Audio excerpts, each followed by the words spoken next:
Hello, and welcome to Big Data for Mobile Offers, More is Less, a one-to-one media Take 30 webcast sponsored by Teletech. I'm Mila D'Antonio, Editor-in-Chief of One-to-One Media, and your moderator for today's event. Today's speaker is Richard Char, Managing Director and Global Head of Digital Networks at Citi Enterprise Payments. He is responsible for overall business development for the Money2 digital wallet, primarily with leading mobile network operators, leading retailers, and large digital payment OEMs. He leads Citi Enterprise Payment Merchants Funded Offers program using Citi's proprietary predictive analytics and Citi Big Data. Welcome, Richard, and thanks for joining us today. Thank you. Before we review the agenda, let's go over the ON24 interface. If you have a question for Richard, please click the red Q&A icon. If you encounter any technical issues with the system, please click the gold question mark for a list of FAQs. Also turn off your pop-up blockers because there will be a survey during the Q&A at the end, and we'd encourage you all to participate. All attendees will receive an email with a link to the archived version of this webcast. And finally, if you're tweeting, our Twitter hashtag for this webinar is OneToOneMedia. Let's move on to today's agenda. Today, Richard will discuss how bigger data equals pinpoint offers, which equals happiness. Targeting mobile ads turns everything upside down, and how sometimes the best offer is no offer at all. This webcast will also be followed by a Q&A and a post-event survey. So let's get started. So in May 2011, Citi teamed up with Google to become the bank partner for Google Wallet, a smart virtual wallet which allows consumers to ditch their credit cards for the ability to just tap their phones on a sensor for in-store online shopping. Citi customers were in fact one of the first to use Google Wallet. Additionally, Citi also launched Google Offers, a deal of the day type solution to let Google Wallet users know where the best discounts are being offered. While the digital wallet provides convenience for Citi customers, the real opportunity lies in Citi's ability to analyze big data to leverage those insights for greater knowledge about what customers to target, when to intervene, and the specific messaging and offers to present. So given that high-level background, Richard, can you explain to our audience how the digital wallet works and how it enables Citi to have a more complete view of its customers? Absolutely. Thank you very much for having me, Mila. How many of you remember static banner ads? It wasn't very long ago. At the time that we first started doing marketing online, the tools that we had felt like we were dealing with something that was quite crude relative to what was available in the real world. And then in 1995, Netscape filed a patent for something called cookies. After we finished scratching our heads to try to understand what it was, we began to use these cookies to get to know customers as individuals. And with this insight, we began to select the right banner ad based on the customer, where they'd been, what they'd done. Later, we even started changing the content in the banner ad and enabling dynamic content. Cookies had a second purpose, though. They also enabled us to measure what customers did after we showed them the ad. So we had the ability to start measuring things like click-through, and later to actually be able to measure when they were transacting. And this combination of being able to have greater insights on the customer and being able to measure their behavior led to a pay-for-performance model. At that point, the cookies model allowed online advertising to excel to a point where today online advertising arguably does a lot of things that we still can't do in the real world. Now, why should this be? We already have dynamic content, and we already have pay-for-performance models. So what's missing? And I would assert that what's missing is cookies for the real world. Stepping back, we'd ask ourselves, what are the two things that most people carry around with them that are unique to them and that are always on? What could serve as cookies for the real world? And perhaps not surprisingly, we would answer your credit card and your mobile phone. And so this is what we're going to talk about today, is how do these devices create a channel that allow you to do one-on-one marketing in the real world. Now, it's the case that 95% of U.S. retail spending is still in brick and mortar, notwithstanding the growth of e-commerce. Retailers spend millions of dollars each year trying to understand their customers. But unlike online marketing, retailers in the brick and mortar world still have very limited visibility on who their customers are and how they behave outside their own stores. They can see the customer, and they do all the CRM and all the analytics to see the customer in the store. But the hard part is understanding what is that customer doing outside the store, and beyond that, what is the customer? How do you view the customer, and what insights can you gather about that customer as a complete person? Great. So Richard, so while this does allow you to understand the types of customers Citi wants to target, can you explain how it also allows Citi to understand the changes in those customer behaviors or life events? Sure. That's a good question. When I joined Citi a couple of years ago, it was originally to lead a project that Citi was doing using our transactional data and data that we had at Citi to be able to see if we could detect life events. The project was based on three key assumptions. Number one, we assumed that people are creatures of habit, so there's some consistency in their behavior. Two, because of that, historic data can be used to predict future behavior. And three, the most effective time to market to someone is when they're changing their habits. So when you move jobs, or when you have your first baby, or when you get married, when you get your first apartment, those are really good times to market because that's when you can create a new lifelong habit. Let me give you an example of how the data analytics work. Every year, hundreds of customers notify their bank that they've just moved to a new city.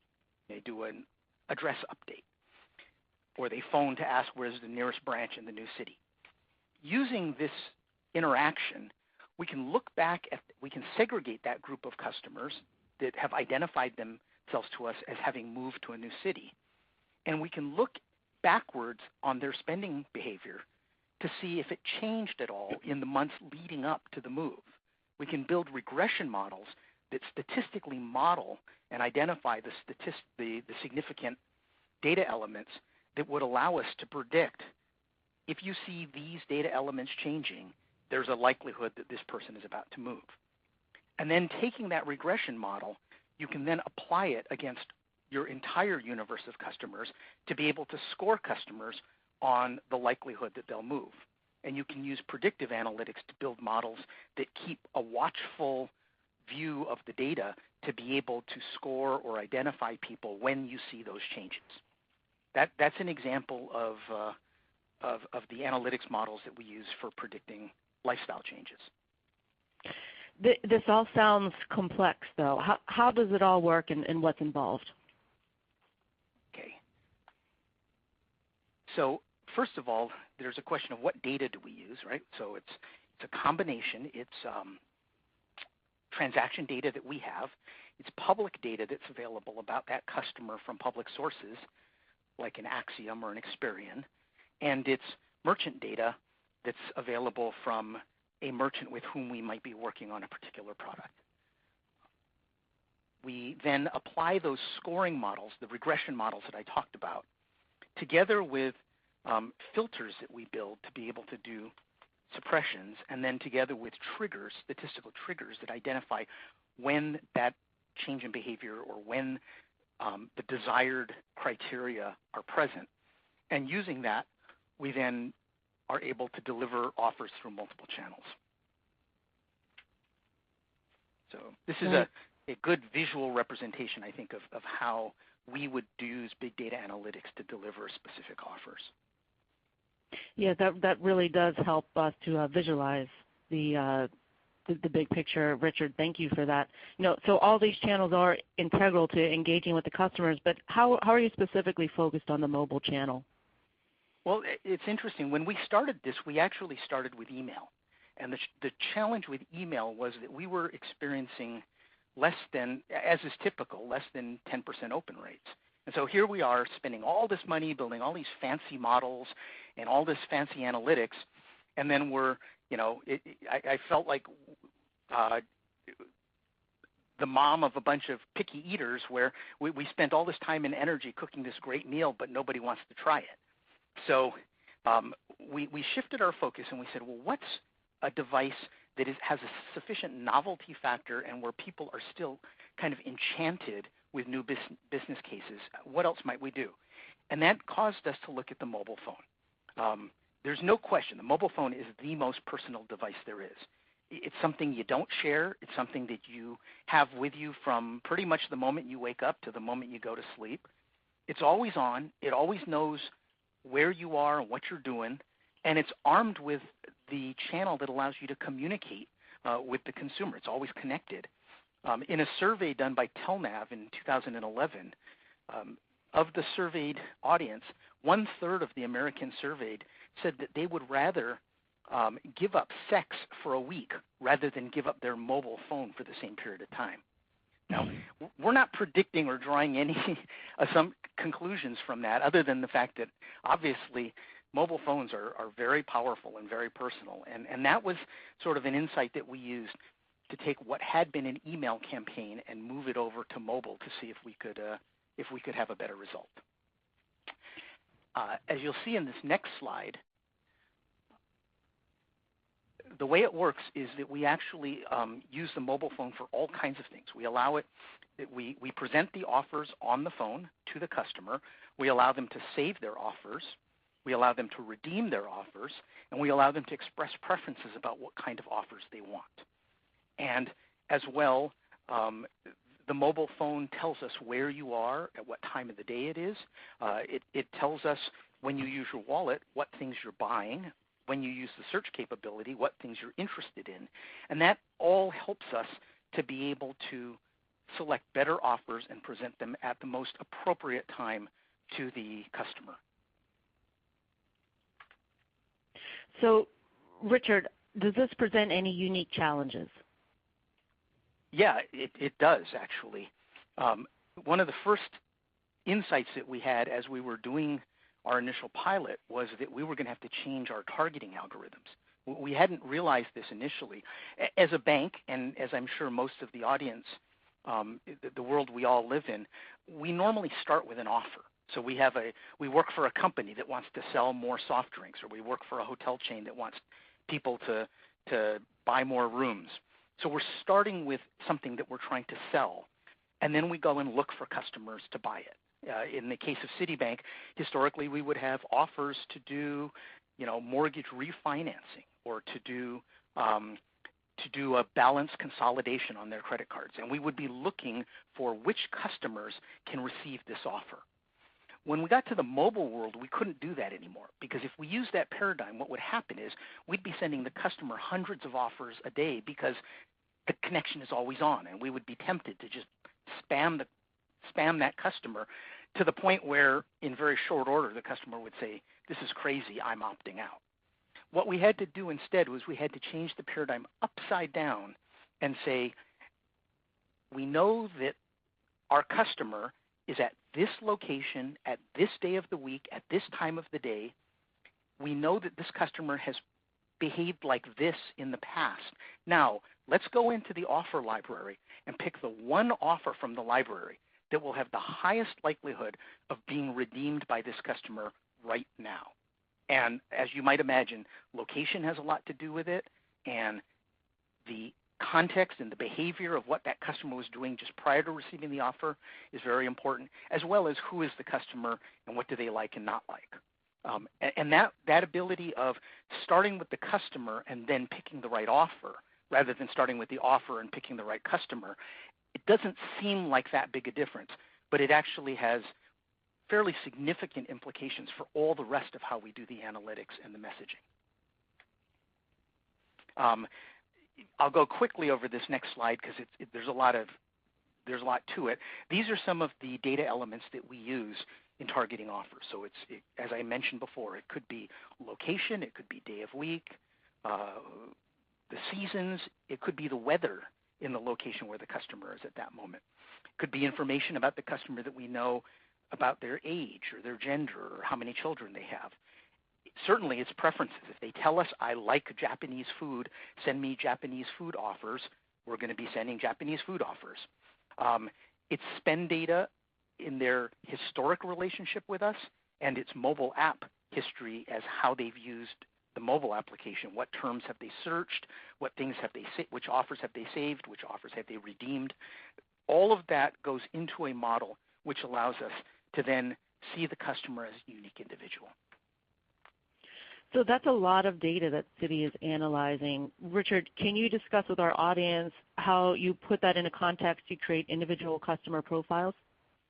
Yeah, the idea is while the statisticians on this call would probably quibble with the reality of what we're doing, experientially what we're doing is we are creating a unique profile for every single customer, knowing who they are, what they're doing, what they like and don't like, insights about them, trying to anticipate what things might they like.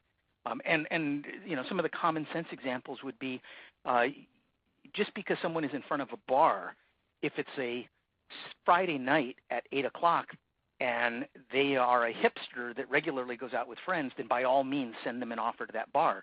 But if it's a Monday morning at 9 o'clock, hold your fire. It's the ability to understand the customer as a unique individual and then place them in the context of where they are, what they're doing, that allows us to present the most relevant offers. Great example with the bar. Richard, with so much data, though, how can you ensure customers' privacy is protected? Yeah, that's actually one of the things that we work hardest at because, as you would imagine, as a bank, we're very, very concerned about our clients, our customers' privacy. So, the first thing is that we always require opt-in. We require, in fact, in our programs, we typically require triple opt-in, that the customer say, I want to receive offers and I want to participate in your program. Second, that they say, I agree that you can use all of my information that you have about me to select these offers. And thirdly, that you can track my location for purposes of selecting an offer. And if they opt out of any one of those three things, they don't participate in the programs. And they have to be aware that they're opting in, and they have to do it in order for us to be able to make offers. The next thing is that we never share a customer name with a third party. So this program exists so that we can deliver offers on behalf of third parties. It might be a car manufacturer, it might be a restaurant, it might be a theater chain. But the idea is we don't tell them the name of the customer we're going to give the offer to. We simply agree with them that this is a target audience and we will present offers on your behalf to this target audience. If they receive the offer and they come to your restaurant or your theater, then they've self-identified. At that point, you're free to go ahead and collect their information for future marketing. But if they don't respond to the offer, we don't want the theater trying to follow up separately with the consumer. So our consumer names are always kept by us, and we deliver the offer so that if the consumer declines the offer, the retailer never knows. Similarly, we don't share information with the retailer about that customer's personal information. So even though you received a restaurant offer, we don't ever tell the restaurant what the specific data was around that customer that helped it to meet the algorithms that we were using for targeting. We'll agree black box with the restaurant or the cinema that we're going to be doing some targeting to meet their marketing requirements, but we don't ever actually share customer information with the retailer. The fourth is that we don't ever track geolocation over time. And people are going to say, hey, wait a minute, you just said you use geolocation. And yes, we do. We measure the customer's latitude and longitude. But if we resample them 15 minutes later, we throw away the old data and we overwrite it with the new data. And what we don't do is we don't keep a log of where you've been. So we can't tell, you don't create a trail on someone where we're trying to discern a pattern of migration or a pattern of commuting. We don't want someone to come back to us a week later and say, where were you on Thursday at 3 o'clock? And so we don't track that information. We only know the customer's current location, and as soon as 15 minutes is up, we forget all about it, and now we only track their current location. And then, right, because that really avoids that big brother sensibility about. Absolutely. We don't want to be stalking, right? And we don't want people to ever, we don't frankly want to be subpoenaed by some law firm someday asking us, can you tell us where customer X was on Tuesday at 5 o'clock. The last thing is, don't be creepy. When we send an offer, typically the wording on the offer is that Citi and XYZ retailer or manufacturer have partnered together to bring special offers to selected customers. And most often the reaction that we're looking for is a little bit of delight on the part of the customer saying, gosh, I wonder how they knew that I was in the market for that. Or I wonder how they knew that that's exactly what I felt like. That's good. If instead we said, hey, here's an offer because we know you spend a lot of time in bars, or hey, here's an offer because you eat a lot of junk food, that would be a bad thing, right? That's creepy. Right. So how you message and how you use the analytics has to be done in a thoughtful way. Great. So those are really great customer privacy best practices for us all to adhere to. So thanks for sharing those, Richard. So no, Citi customizes its channels and preferences, but can you also share how the company customizes its messaging? Sure. So as you see on this next slide, in addition to using the information for selecting offers, we also use that information for doing dynamic content. And what I mean by that is, let me just click this ahead for you. You'll see that we have three different offers that are delivered to the handset. But if you scrutinize the text and the substance of the offer, you'll see that in actuality, it's one offer. It's 40% off at this restaurant. And it's the same restaurant. And in our database, this exists as a single offer using the same criteria for targeting. What's different about it is that the message actually changes. The artwork can change, and the text can change, and the headings can change based on what time of day it is or what the weather is like or what time of the year it is. So, for example, in this particular example, our offer delivery mechanism actually changes out the picture if the offer is delivered before lunch to show a picture of lunch. Whereas if it's in the afternoon, same offer, but the system automatically then goes and selects a picture that would be a happy hour picture. And finally, if it's in the evening, we pick a dinner picture. So that's a very simple example of where the messaging is being automatically reconfigured as well as the offer itself. Great. I love this example, Richard. So you're personalizing messaging based on location and mobile. What kind of opportunities does this hyper-personalization, otherwise known recently as SoloMo, social, local, mobile, afford Citi? And can you explain how it all comes together for the customer? Yeah, absolutely.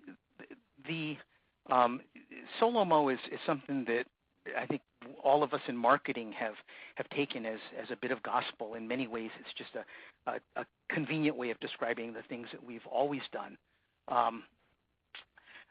But when we have now the perpetually connected customer, the customer that's always addressable, we actually think that with that much specificity and that much permanence in the connection, we need to go beyond SoloMo. So whereas in social media, you're typically thinking about people belonging to groups, here we're thinking about people individually, and we're targeting people with that customer-first targeting, right, where we begin with the customer and then give the offer, not begin with the offer and then figure out which customer to send it to. Location is important, but again, using the bar example, you don't want to send bar offers on Monday morning just because someone is standing next to a bar. And finally, with mobile, you have this pervasive interactivity. I mean, you can always talk to the person, which means you better be really careful because when you can talk to the person all the time, there's a temptation to try to do so. And sometimes we've figured out that the best offer is no offer. Let me be a little more specific. We typically sample phones from customers lat long every 15 minutes. So in a 12-hour day, we could be sampling 48 times, right? 4 times 12. Yet on average, our best practices, our default on our application is that we only deliver 2 offers a day, unless the customer sets their preferences differently. So 48 samples, 2 offers a day means that 96% of the time, your analytics engine is going to say the best offer right now should be no offer. Just be quiet. And that's an insight that we had, again, because there's always a temptation. I've got this really elaborate platform. I've got this great connectivity. I've got really rich offers. I should be, bombs away. And yet it's the art of marketing restraint here. 96% of the time, the analytics engine delivers a result which is no offer. Right. I'm sure it's difficult for many marketers to exercise such restraint. Well, in the words of Spider-Man, with great power comes great responsibility.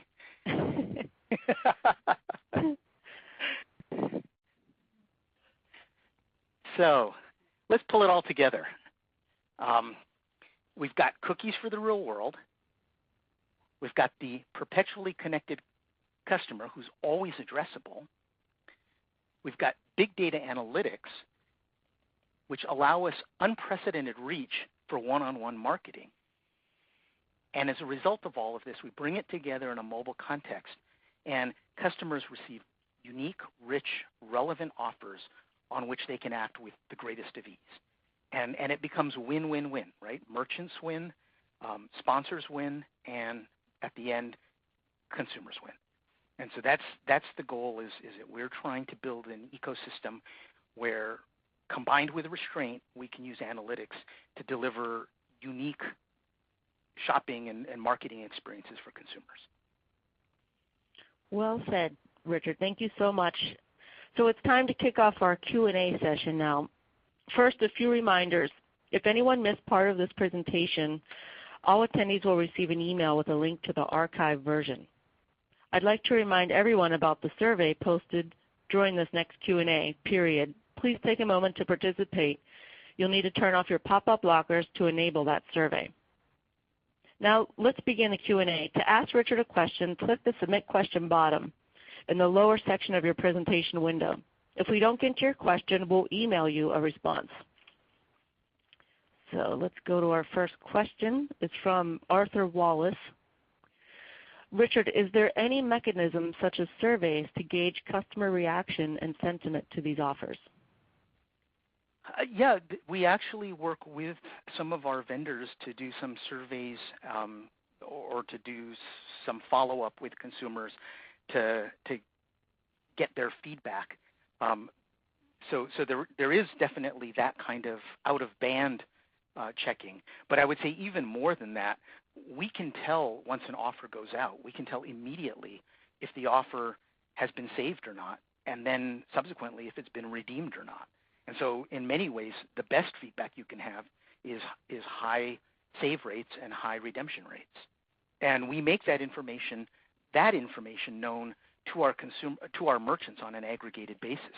So if you're a retailer and you upload an offer into our portal, within minutes it goes live, and you can actually see if your offer is being saved and being redeemed. And if it's not, sometimes a merchant can go in and refresh the offer to make it richer or change the targeting criteria in order to try to improve their attach rate. That's great. That transparency is really key in all of this, I would imagine. Yeah, I think so. In some ways, it gives a merchant something that they've never had before, which is a real-time marketing tool.